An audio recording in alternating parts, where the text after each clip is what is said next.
Aujourd'hui, le mobile, le smartphone, est devenu le premier lien avec tout consommateur que nous sommes. Ce smartphone, en fait, nous permet d'accéder à énormément d'informations sur nous-mêmes, à partir du moment où nous l'autorisons, bien entendu.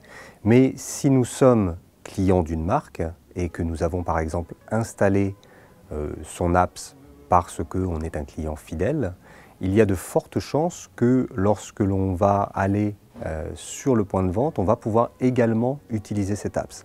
Et donc l'ensemble des données que l'on va fournir à la marque, en ayant donné notre accord, va être utilisable par cette marque pour nous fournir le meilleur service possible, que ce soit en termes de guidage dans le magasin, que ce soit en termes de promotion d'offres spécifiques, de services spécifiques, d'aide au paiement, etc. Donc fondamentalement, la data que la marque va récolter et que nous avons donnée avec notre accord en échange d'une attente d'un certain niveau de service, eh bien, va être la nouvelle façon d'engager avec le client.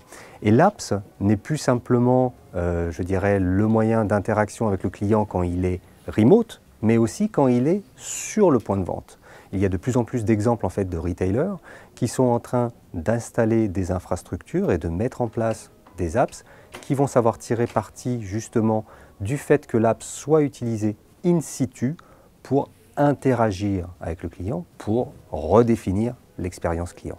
De la même façon qu'il y avait un retard dans l'adoption d'Internet au sein des entreprises par rapport au domaine du privé, eh bien, on peut remarquer quelque part un décalage similaire vis-à-vis de l'utilisation des technologies de mobilité dans le domaine de l'entreprise vis-à-vis de l'utilisation que nous en avons, vous et moi, dans le domaine du privé. Aujourd'hui, même si les smartphones et tablettes sont de plus en plus utilisés dans le domaine professionnel, ils sont encore trop limités dans l'usage. Souvent, l'accès à l'email, le calendrier, les outils de relations clients dans le meilleur des cas, mais peu d'apps sont encore disponibles avec une véritable utilisation du mobile et de la donnée, encore une fois, que le mobile peut offrir.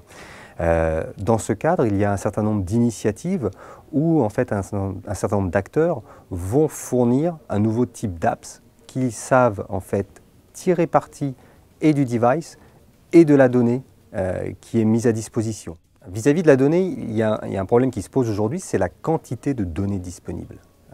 On fait souvent le parallèle de la donnée avec l'or noir du XXIe siècle.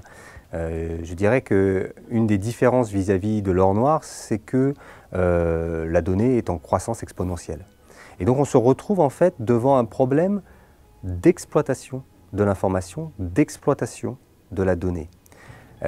Jusqu'à maintenant, il y a surtout des technologies dites d'analytique qui ont été utilisées eh bien, pour essayer d'interpréter au mieux, d'utiliser au mieux l'information disponible.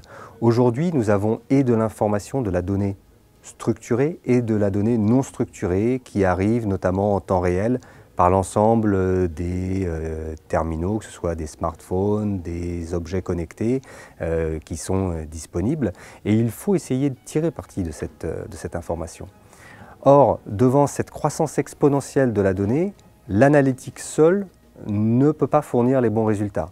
Et donc l'idée, c'est d'utiliser des technologies d'intelligence artificielle, et notamment ce qu'on appelle le cognitif, pour justement essayer de tirer mieux parti de cette information et d'extraire de cette information la capacité de créer de nouveaux services, de créer de nouveaux types d'engagement en proposant par exemple une assistance pertinente à l'utilisateur, en lui faisant découvrir de nouveaux services et produits auxquels il n'avait peut-être pas pensé, en étant capable de lui faire des recommandations pertinentes, de l'aide à la décision.